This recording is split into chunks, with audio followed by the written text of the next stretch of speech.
바로 이전에 미리 듣는 이야기에서 루이 14세의 치료수술 이야기가 나왔었는데요.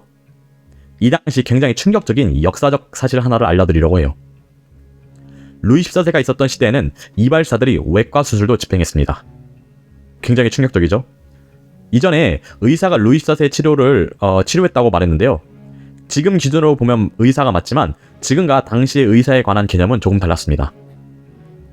17세기 의사들은 화학자나 식물학자에 더 가깝다고 말하는 게 맞죠. 그들은 약초나 화학 조합물들을 통해서 약을 제조하였습니다. 그러나 지금의 기준으로 본다면 이들이 만든 약들은 사실 그렇게 효능이 좋지는 못했어요.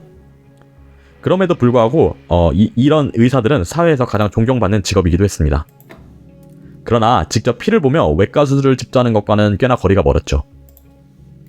원래 중세 유럽 사회에서는 대부분 수도사들이 의학에 관한 지식들이 많았으며 직접 병을 치료하는 일에도 관여 있었습니다. 그들은 외과 수술에 대한 지식도 있었으나 중세 교회에서는 수도사들이 직접 피를 만지며 수술을 하는 행위는 성스러운 영적 활동에 해가 된다는 이유로 수도사들에 의한 직접적인 외과 수술 집도를 금지시켰습니다.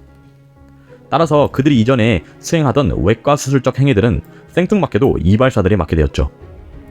왜냐하면 중세시대 유럽에서 의술은 굉장히 극소수에만 배울 수 있는 학문이기도 했고, 무엇보다도 이발사들이 면도나 이발에 필요한 가위 또는 면도칼과 같은 크고 작은 정교하고 날카로운 도구들을 가지고 있었기 때문이라는 것이 역사가들의 주된 측축입니다.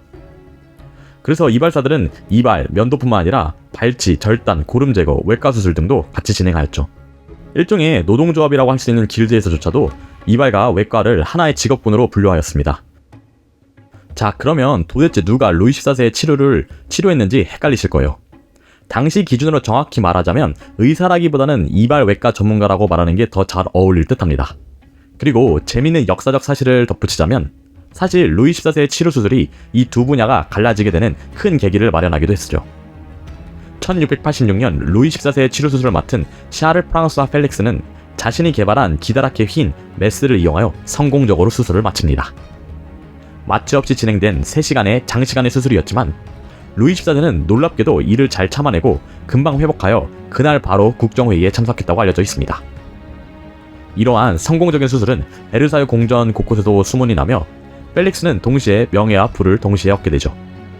그리고 이전에 형편없던 외과 수술에 대한 평판은 훨씬 좋아지게 되는 계기가 되었습니다. 이후 펠릭스는 이발 외과 길드로부터 이 두 분야가 서로 다른 직업으로 나누어져야 한다고 주장하는 탄원서를 제출하기도 했습니다. 비록 나중의 일이지만 1791년 프랑스 대혁명 기간 중 국민의회에 의해서 이발사와 외과 의사는 공식적으로 다른 종류의 직업으로 분류되어 각각 필요한 전문적인 교육을 이수하도록 하였습니다. 이때부터 우리가 아는 외과 의사가 공식적인 직업으로 탄생하게 된 셈이죠. 17, 18세기의 베르사유 궁전에 살았던 왕족들은 악취로 고통을 받았다는 이야기를 들어보신 적 있나요? 그래서 프랑스에서 향수 산업이 발달할 수밖에 없었다라는 이야기를 들어보신 적이 있으신가요? 화려함에 그친 이곳 베르사유 궁전에서 악취로 왕족들이 고통을 받았다는 것은 상상하기가 참 어렵습니다. 하지만 실제로 17, 18세기 베르사유 궁전 내부는 악취가 진동하는 경우가 많았다고 해요. 그 이유는 무엇보다도 베르사유 궁전에는 제대로 된 하수처리 시설이 없었기 때문입니다. 베르사유는 늪지대 위에 지어졌기 때문에 주변에 흐르는 강이나 냇물이 없어 자연적인 하수처리가 불가능했습니다. 공용 화장실이 베르사유에 있긴 했지만 다만 그 수가 워낙 적어 수천 명이 거주하는 베르사유 궁전에서는 제대로 된 기능을 하지 못했죠. 그리고 수세식 화장실이 생긴 것도 루이 15세 때부터였지만 이 또한 자주 역류하여 화장실 주변의 방들과 복도는 오물로 뒤범벅되는 경우가 많았다고 해요. 그래서 대부분 각자의 방에서 사기로 만든 개인용 요강으로 볼일을 보거나 밖에 있는 경우 건물 기둥 또는 정원 속 덤불이나 나무 뒤에 숨어 볼일을 보는 경우가 많았다고 합니다. 그리고 문제는 이러한 개인 요강을 쓰고 오물을 창문 밖 정원으로 휙휙 던져 버리는 경우가 부지기 있었다고 합니다. 심지어 우스갯소리로 마리 앙투아네트도 정원을 산책하다가 궁전 창문에서 누군가 던진 똥폭탄 세례를 받았다는 이야기가 전해지기도 합니다. 그리고 베르사유 궁전에서의 악취가 심했던 두 번째 이유로는 바로 사람들의 채취였습니다. 당연한 사실이지만 17, 18세기 프랑스에서 목욕이나 샤워는 지금과 같이 자주 있는 일이 아니었죠. 당시 사람들은 냇가에 가서 차가운 물로 가볍게 씻거나 수건 등이나 헝겊을 물에 적셔 문질러 몸을 닦았습니다. 이는 평범한 사람들뿐만 아니라 왕이나 귀족들에게도 예외는 아니었습니다. 농담과 과장을 보태어 어떤 역사가들은 루이 14세가 평생 목욕을 2번밖에 하지 않았다고 주장하기도 합니다. 또한 17세기 프랑스에서는 사람들이 따뜻한 물로 목욕하는 것을 기피하는 현상이 있었는데요. 그 이유는 따뜻한 물이 모공을 넓혀 질병이 들어오기 쉽게 만든다는 미신이 있었기 때문입니다. 이에 프랑스인들의 삶을 지배하던 17세기 기독교 교리에서는 스스로 몸을 취약하게 만드는 것 자체를 죄악으로 여겼기 때문에 이는 사람들로 하여금 따뜻한 물로 목욕하는 것을 더욱더 기피하게 만들었죠. 따라서 목욕을 하지 않은 만큼 사람들의 체취도 구릴 수밖에 없었을 텐데요. 그래서 루이 14세를 비롯하여 베르사유 궁전에 살았던 귀족들은 체취로 인한 악취에 대한 해결책으로 옷을 자주 갈아입거나 향수를 뿌렸습니다. 심지어 루이 14세는 향수로 목욕을 즐겼을 정도라고 합니다. 그는 특히나 오렌지꽃에서 추출한 네롤리 향수를 너무 좋아한 나머지 오랑주리 정원에 수천 그루의 오렌지 나무를 심었다는 이야기도 있습니다. 이쯤 되면 프랑스에서 왜 향수 산업이 발달할 수밖에 없었는지 이해가 되는 대목이죠. 이렇게 베르사유 궁전에서의 고급스러운 외관 뒤에는 이렇게 다양한 위생 문제와 어려움을 겪고 있었습니다. 그럼에도 불구하고 이러한 문제들을 극복하기 위해서 다양한 방법을 시도하며 왕실의 우아함을 유지하기 위해 당시 사람들은 노력했죠.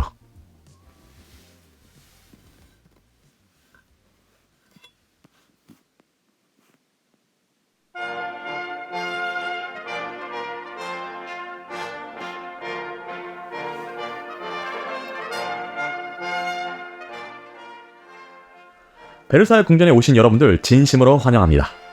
다들 무사히 티켓과 짐 검사를 잘 받으셨나요? 정면으로 궁전이 바로 보이는 이곳은 꼬브 로얄이라고 불리는 궁전 앞마당입니다. 먼저 궁전 정면을 한번 봐주세요. 17세기 프랑스를 유럽 최강국의 반열에 올려놓은 절대군주이자 태양왕이라고 불리는 루이 14세가 이러한 인류 역사의 길이 남을 건축물을 지었습니다. 아마도 이미 체감하셨겠지만 베르사유 궁전은 정원과 대운하까지를 포함하면 그 크기가 어마어마합니다. 베르사유 궁전 부지 총 둘레가 44km에 총 면적이 약 63,000m 제곱으로 이는 경복궁의 18배, 그리고 여의도의 3배나 되는 크기입니다.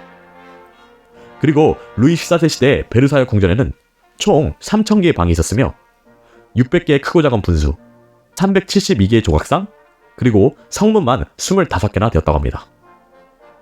원래 이 거대한 규모의 궁전도 1623년에 지어진 상향용 별장에서 시작되었죠. 루이 13세는 이곳 베르사유 지역에 와서 사냥을 즐기곤 했습니다. 그리고 해가 지면 이곳에서 하룻밤 머물다가 파리로 돌아갔죠. 이후 루이 14세는 부친의 사냥 별장을 개조하고 확장시켜 지금과 같은 모습의 베르사유를 만들었습니다. 네이비색 지붕이나 빨간색 벽돌은 아직도 오래전 별장의 흔적을 잘 보여주고 있죠. 이렇게 거대한 궁전을 짓기 위해서 약 25,000명 또는 최대 36,000명의 인부들이 매년 투입되었다고 합니다. 당시로서는 전례 없는 대공사였죠. 그리고 총 공사 기간만 20년으로 루이 15세 때가 돼서야 완공되었습니다. 그 규모와 웅장함 그리고 화려함에서 보여지듯이 워낙 큰 국가적 건축 사업이라 사용된 예산도 엄청났죠.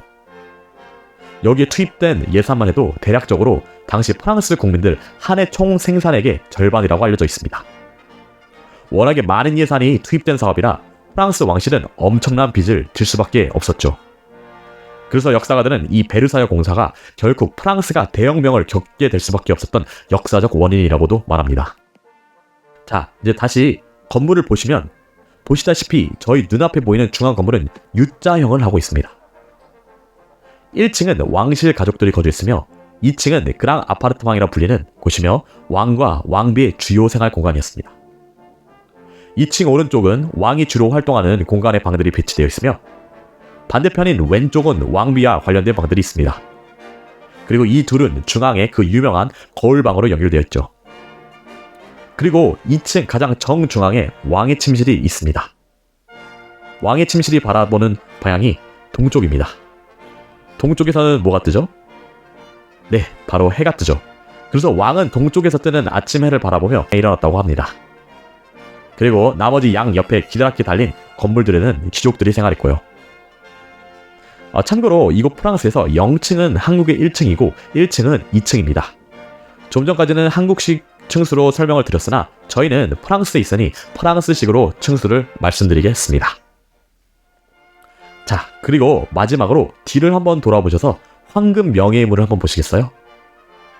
이 황금문은 길이 약 80m로 실제로 약 10만 개의 금박을 입혀 제작되었습니다. 물론 지금 보이시는 문은 복제품입니다. 사실 1789년에 이 황금문은 혁명 폭도들에 의해서 심각하게 훼손되고 약탈되었습니다. 그리고는 2000년대에 들어와서 약 47억 원을 들여서 복원했다고 알려져 있습니다. 이제 베르사유에 대한 전체적인 소개는 여기까지이고 이제 궁전 내부로 한번 들어가 보겠습니다. 궁전 내부로 들어가는 입구 사진을 첨부해놨으니 확인해주세요. 첨부한 사진에서 보이는 문으로 들어가시면 건물 안쪽에 쭉 기다랗게 이어진 통로를 따라서 끝까지 걸어가신 다음 계단을 이용해서 1층으로 올라가실 건데요. 올라가시게 되면 루이 14세의 방들이 먼저 나오게 됩니다. 여기서는 제가 다음 챕터에서 간단하게 설명을 해뒀으니 편하게 지나가시면서 이야기를 들으시면 되겠습니다. 자, 저희의 본격적인 투어는 루이 14세의 방을 지나서 나오는 왕실 예배당에서 시작할 겁니다.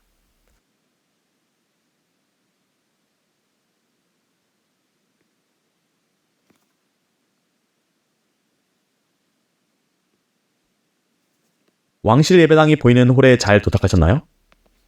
홀에서 왼쪽 편을 보시게 되시면 사람들이 서서 보고 있는 곳이 보이시나요?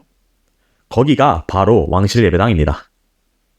사람들이 많지만 그래도 최대한 가까이 가셔서 예배당을 보면서 이야기를 들려주시면 됩니다. 이곳은 왕실 예배당 2층 난간으로 예배당에 황금으로 입힌 오르간 파이프와 제단, 그리고 예수와 여러 성서 속 이야기를 모티프한 매력적인 천정화를 구경하실 수 있습니다. 음악을 들으시면서 천천히 예배당 내부를 한번 감상해보세요.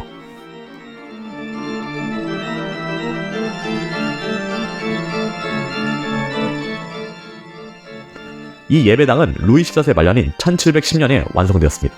동시에 루이 14세 때 베르사유 궁전에서 지어진 마지막 건축물이기도 했고요. 이 예배당은 왕의 수호성인이자 부르본 왕조의 조상인 세인트 루이에게 헌정하기 위해서 만들어졌습니다. 이 예배당의 전체적인 초기 디자인은 17세기 프랑스의 위대한 건축가인 질 아르도안 망살에 의해서 설계되었고 로베트가 완성했습니다. 매일 아침 10시에 오르간 연주자와 음악가들이 음악을 연주하면서 큰 황금문이 열리고 루이 14세와 가족들이 미사 예배에 참석하는 모습을 한번 상상해보세요. 왕과 왕의 가족들은 예배당 상단에 앉아 아래쪽의 제단을 내려다보았고 궁정에 머무는 귀족들은 예배당 아래 양옆쪽으로 계급에 따라 줄지어 앉았습니다. 미사에 참석한 귀족들은 절대로 왕이나 제단을 등지고 서 있을 수가 없었죠. 왜냐하면 등을 지고 서 있다는 것은 신과 왕위의 큰 결례로 치부되었기 때문입니다. 왕과 왕의 가족들은 거의 대부분 이곳 2층에서 예배를 드렸습니다. 성인 대축일이나 결혼 같은 특별한 이벤트를 제외하고는 1층 홀 아래로 내려온 일이 없었죠. 추가적으로 이곳 왕실 예배당과 관련하여 인물들에 대해서 설명을 드리자면 루이 16세와 마리 앙투아네트가 이곳에서 결혼식을 올린 것으로 유명합니다. 그때 약 5,000명의 하객이 이들의 결혼식을 축하하였습니다. 자, 이제 이 예배당을 다 보신 분들은 저와 함께 다음 방으로 이동해 보겠습니다. 다음 방의 이름은 헤라클레스의 방입니다. 기본적으로 이 왕의 아파르타망에 있는 각 방들은 그리스 로마 신들의 이름들이 붙여졌습니다. 그리고 각각의 신들이 가지는 상징성들이 반영되어 있죠. 헤라클레스의 방은 예배당을 정면으로 바라보시고 오른쪽 편으로 이동하시면 됩니다.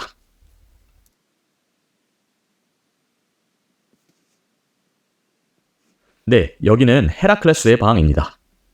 원래 이 헤라클레스의 방은 좀 전에 보셨던 왕실 예배당이 지어지기 전 예배당으로 쓰였습니다. 이후에는 소규모 연회장으로 쓰였죠. 이곳에서 루이 15세의 딸의 결혼식 축하 파티가 열리기도 했습니다. 자, 그리고 천장을 한번 봐주시겠어요? 이름에서 알려주듯이 방의 천장화에는 헤라클레스가 묘사되어 있습니다. 제가 사진을 첨부했으니 같이 보시면 더 잘 보이실 거예요. 찾으셨나요? 보시면 한쪽 손에 몽둥이를 들고 있는 헤라클레스는 제우스의 딸들의 결혼식에 늦어 마차를 타고 서둘러 천국으로 향하는 모습으로 묘사되어 있습니다. 사실 이 천장화는 당시 프랑스 예술의 자존심을 보여주는 작품이었는데요. 이전까지만 해도 천장화는 이탈리아 예술가들만이 할 수 있는 독보적이고 고난이도 작업이라는 편견이 유럽 예술계에 팽배하였습니다. 그러나 당시 프랑스 최고의 궁중화가인 르무안이 이 작품을 통해서 프랑스의 천장화의 저력을 보여줬죠. 그는 이탈리아에서 유학하면서 미켈란젤로의 시스티나 성당 천장화에 영감을 받아 이 천장화를 완성했습니다.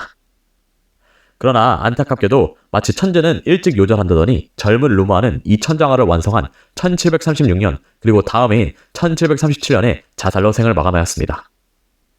그의 자살 동기에 대해서는 정확하게 알려진 바는 없지만 4년이라는 시간 끝에 완성된 이 천장화와 궁정 내 혹독한 작품 활동으로 생긴 과로로 인한 스트레스와 아내와 사별로 인한 슬픔 때문이라는 추측이 있습니다. 이 천장화 말고 이 방에서 또 눈여겨봐야 할 또 다른 작품으로는 바로 정면 벽 전체를 차지하고 있는 그림입니다. 이 작품의 제목은 시몬 집에서의 만찬으로 베네치아의 천재 화가인 베로네제의 작품입니다. 1664년 베네치아 공국이 외교 목적으로 루이 14세에게 선물한 작품이죠. 자, 이제 그림 오른쪽으로 보이는 풍요의 방으로 한번 가보실까요? 자, 여기 이 작은 방은 풍요의 방입니다. 방의 이름과는 다르게 꽤나 아담한 사이즈의 방이죠. 그러나 헤라클레스 방에서 연회가 열릴 때면 이곳은 여러 간식거리들만큼은 풍요로웠습니다. 간단한 샐러드류부터 각종 술과 커피, 주스, 과일, 초콜릿을 포함하며 세계 여러 나라의 디저트들이 은쟁반에 담겨져 있었죠.